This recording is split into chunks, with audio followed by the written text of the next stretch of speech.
Yeah, my truck was stolen. On my way down here to Vancouver, where I'm at, next to Ilani, I was gonna camp there in the truck, stay in the truck.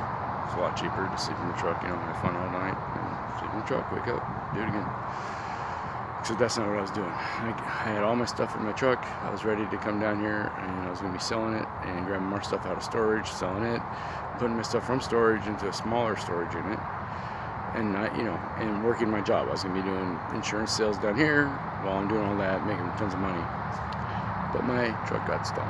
So I call an ex-girlfriend who I had just broken up with a couple days earlier. She was nice enough to come and pick me up in Tacoma after making me wait a couple hours so she could finish playing bingo. Once I told her my truck was stolen, I have nowhere to go. So whatever. That's the type of person she is. So anyways, a couple days later, she thinks she wants to go to her daughter's, and I'm like, cool, I can ride with you to Vancouver, we'll split gas, split money, whatever. And so we did, and then we camped here at the site I'm currently at, and had a couple good days, a couple bad days. Regardless, she was drunk the entire time. She's a really alcoholic. I've never known alcoholism like I do now. Unfortunately, I always thought I did. You think about these things like, oh, they just are a certain way. No, this woman, the same woman that I took to the ER 3 weeks ago, spent 24 hours with her in the ER because her blood alcohol level was 400 times the amount of the legal limit. So I, of course, was driving, so that was fine. She didn't get a ticket or anything, but we had to get her into anyways, I needed security to help me get her from the car because she was having hallucinations and also there was like crazy crap hitting herself, and it was nuts. So did that with her, broke up a few days later with her. Everything's good. Nope, car gets stolen, truck gets stolen.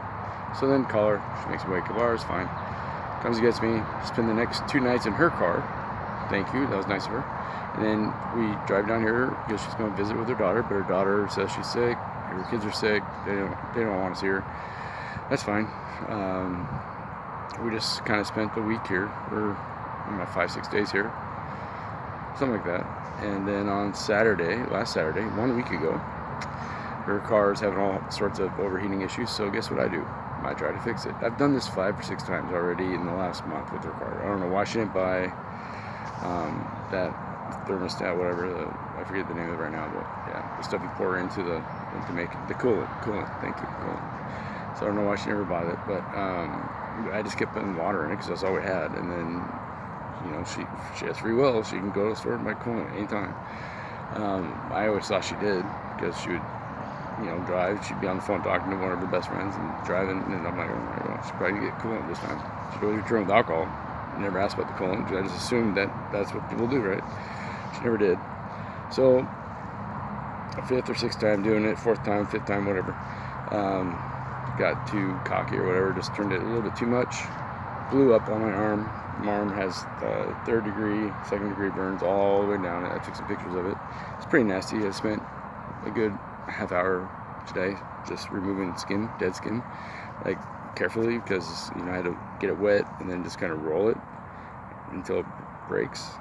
Oh, it was really gross on your own arm too. So I did that today, and then she left last Saturday.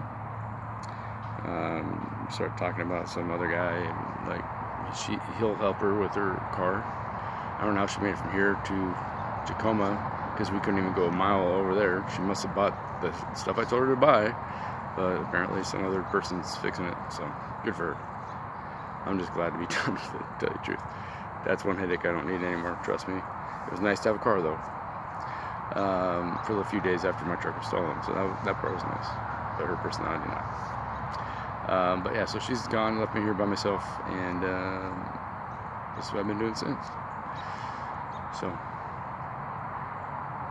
some of the campers around here I've gotten to know, like, quickly, hi, bye, that kind of thing, and then just like, hey, what are you up to? I tell them my brief story. They've been pretty kind. They've brought me some wood and whatnot. So that was nice. But still don't know what I'm gonna do. So I am stuck out here in Vancouver, Washington, next to Ilani at a state park. And if you come by, say hi. That's all I can say for now. I'm trying to think of how to rescue myself from all this. I have a chainsaw and my really expensive commercial blender in pawn, so I could pay some bills to get through the hard week, which was a month ago, and I did. And then all of a sudden the truck gets stolen, so it makes it even harder. But got through that week, so now it's double pawn rate, interest, whatever. Instead of like $22 $100, it's like 44 now. So it's becoming ridiculous. I wish I had the chainsaw though right now.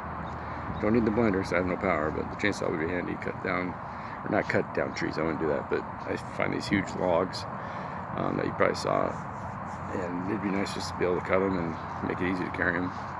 I might even be able to sell some wood, who knows.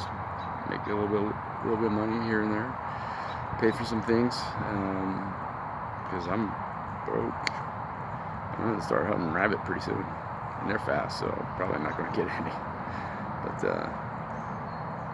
yeah. Times get tough sometimes.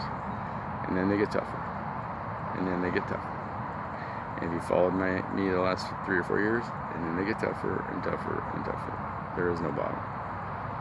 It just gets worse and worse. So, anyway. If you see my Wayne Gretzky card out there, it's not graded right now, but it would be between a 9 and a 10. And if you see an ungraded Wayne Gretzky, that should tip you off that it's a stolen Wayne Gretzky. Peace out.